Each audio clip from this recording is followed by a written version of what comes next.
Oh my god, some of these questions. Oh my god, you guys are not holding back. Hi everyone, it's Millie. So today I'm going to be doing a TMI girl talk video. I think we're going all out. I'm ready for it though. I like not holding back, it's fun. Oh, my Starbucks is almost there. I ordered Starbucks because I was like, if we're doing a girl talk, then we need iced coffee if we're going to be basic girls. Mission was a success, look at that. Just a FYI, this is completely off limits, so it's gonna be a little bit rough. I'm quite excited for it though. I feel like, why can't we talk about this stuff? We can. And we will. How to shave down there. Something that I've always like low-key prided myself on is being able to get a really good shave, like even from when I was younger.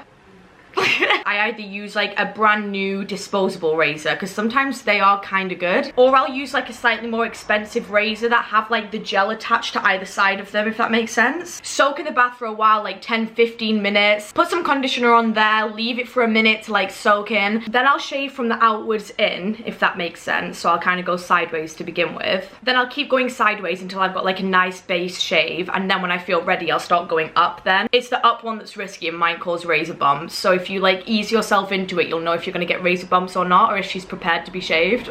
Also, an extra little hack, after I've done shaving, I'll use cold water to like close the pores up again, and that keeps it smooth. Did you bleed your first time? No, personally I don't think I did, but I did gymnastics for like 10 years growing up, so I'm pretty sure I broke my hymen through like doing the splits and stuff like that, you know, popping that on the gymnastics mat. It is normal to bleed on your first time, but it's not definite, like it's not guaranteed that it'll happen. And if it's breaking the hymen, I don't think it's that much blood that comes out. I think it's literally a minuscule amount. Do you get body dysmorphia because of your past weight? If so, how do you treat it? Really good question. Like, I really like that question because yes. If you guys don't know, back in 2017 when I first moved to London, I gained like a lot of weight and didn't really realize at the time until it was too late. And then I was like, oh, I blame Uber Eats 100% of the way. And then I lost the weight, but because I hated myself so passionately at the weight that I was at, it like led to disordered eating for me to like lose the weight, and I went through such a journey. How do I treat the body dysmorphia? I just don't take it seriously. My opinions on myself and how I see myself change like this in the space of a few days. I can go from adoring my body in the mirror one day to 2 days later, after eating bad for 2 days, looking in the mirror and being like, ew. I know it's in my head because there's no physical way that I can actually gain the weight in 2 days. Like, I just have to take a moment and have a word with myself in my head and be like, how delusional are you? Just chill out and enjoy your life and enjoy being young. But if you're in your teens or 20s, you're in your prime right now, and it's only gonna get worse from here. So don't waste those years. Your most memorable years will most likely be in your teens or 20s when you were young, wild and free. And if you look back and you wasted all that time stressing about your body image when it was the best that you were ever gonna look, because now you're old and wrinkly and you can't even move. Just be grateful for your body and for being young and for being hot and for having the privilege to be able to meet other people your age, go out, party, get drunk, have fun. Don't hate yourself. It's so long. You live in your own head. You have to be your own best friend throughout life. Making yourself your own worst enemy is the formula to just being sad in life. You have to be your own best friend and talk to yourself nice. Circumcised or uncircumcised? I honestly don't mind as long as it's clean. For the girl, I don't think you feel a difference or really recognize that much of a difference between it at all. By the way, can we open up a discussion in the comments? Like, can you respond to some of these questions as well? I'd love to know your guys' opinions. But for the guy, I know the main difference between being circumcised and uncircumcised is that when you're circumcised, the tip is less sensitive. But for the girl, I don't really think there's much difference. I've never like noticed one. Same thing, different gravy, bitch. Something like that. Anyways. Sad times. Opinions on sex toys / masturbation, etc. Yes. Just yes. Do it.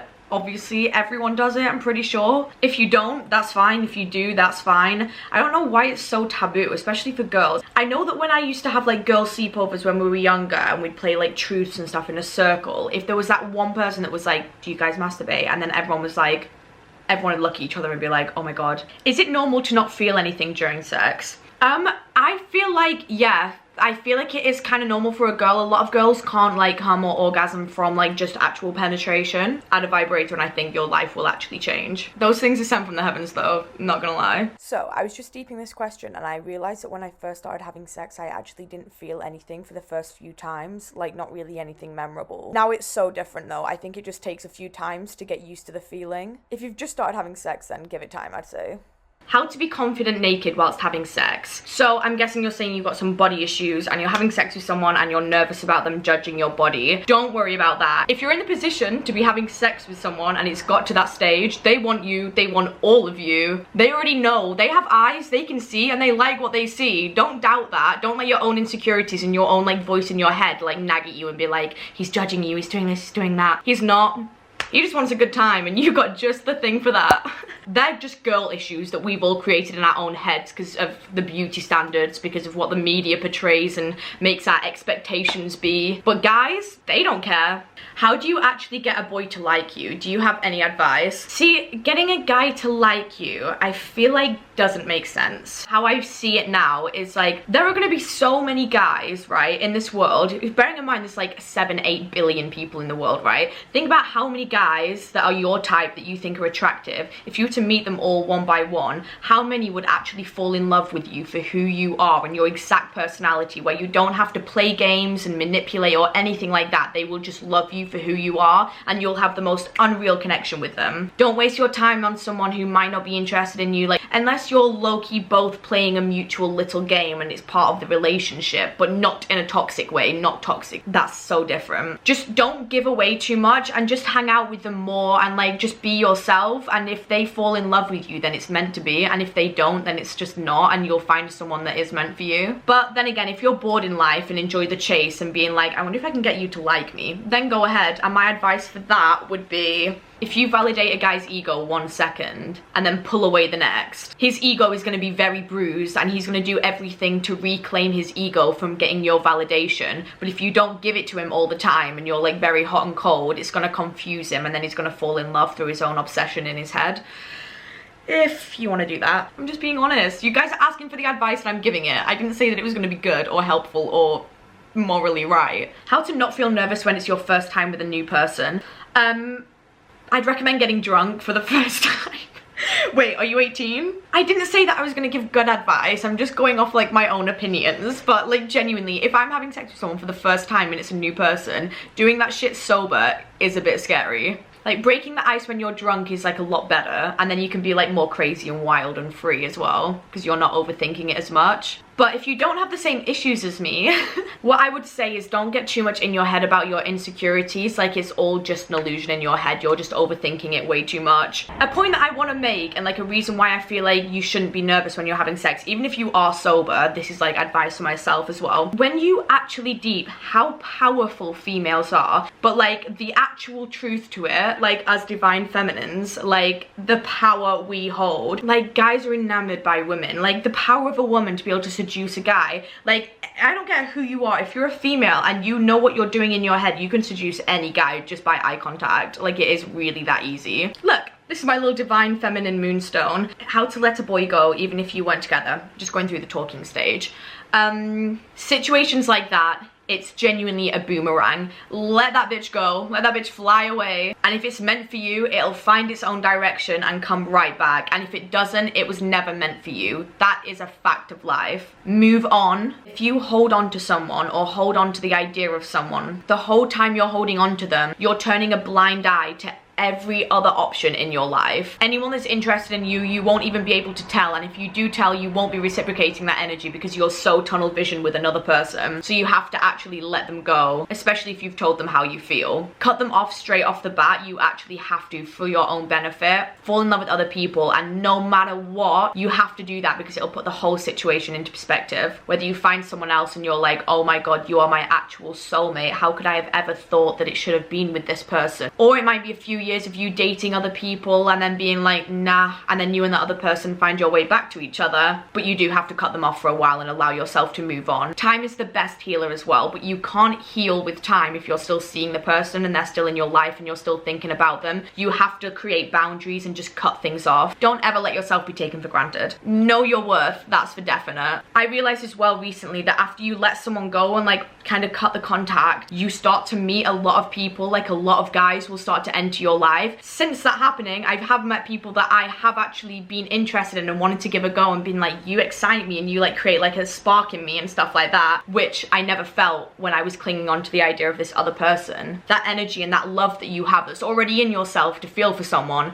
can go towards someone else, and the right person will then come along because you're opening yourself up to the idea. If you don't have love in your life or you don't have a partner, it's probably because you're blocking yourself off to it, low-key. What birth control do you recommend /have had, and why? Okay, I have never properly been on birth control. I don't know if that's bad or not. The reason why is like I don't like pills and tablets that mess with my like natural body state for extended periods of time. I just have like a weird thing in my head about it. I'm a weird bitch though, so don't take my advice for it.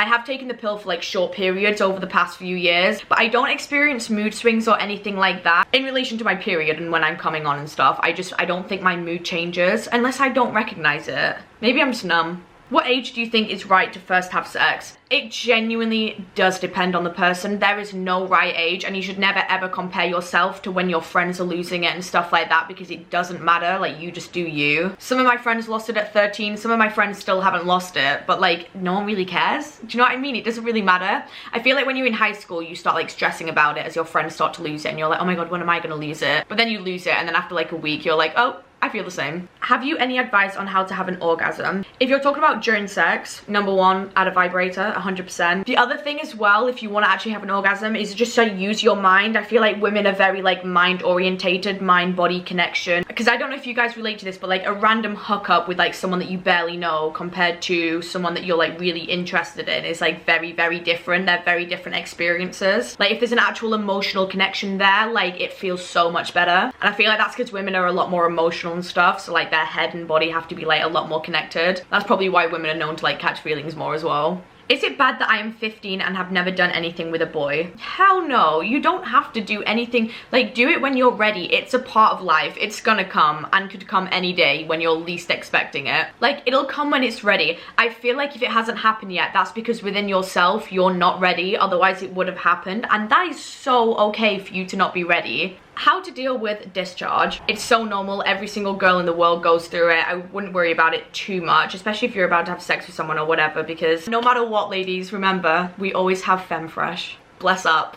Femme fresh will fix it. Pads or tampons? For me, I started off using pads and then I moved over to tampons and never looked back. I genuinely find having my period like the most easiest experience in the world. I barely even think about it. I just literally put the tampon in and forget that it's there. Pads feels a little bit like I'm wearing a nappy. Bit annoying. Ready for the thumbnail? How to ask your mum to take you to get the pill without telling her you're having sex. If there's any way that you can get to the doctors by yourself, like if one of your friends drives or even another family member that won't say anything, then you can just go and get it yourself. The doctors don't need permission from your mum or dad to get the pill. Doctors are obliged by law to keep certain things confidential, so it's very illegal for them to tell your parents that you're thinking of getting the pill. I feel like I just spoke for 2.5 hours, but this video won't be that long. The voice box has been abused. I'll see you next week for a new upload. Maybe, probably not. Depends how much on the grind I am. Thanks for watching, guys.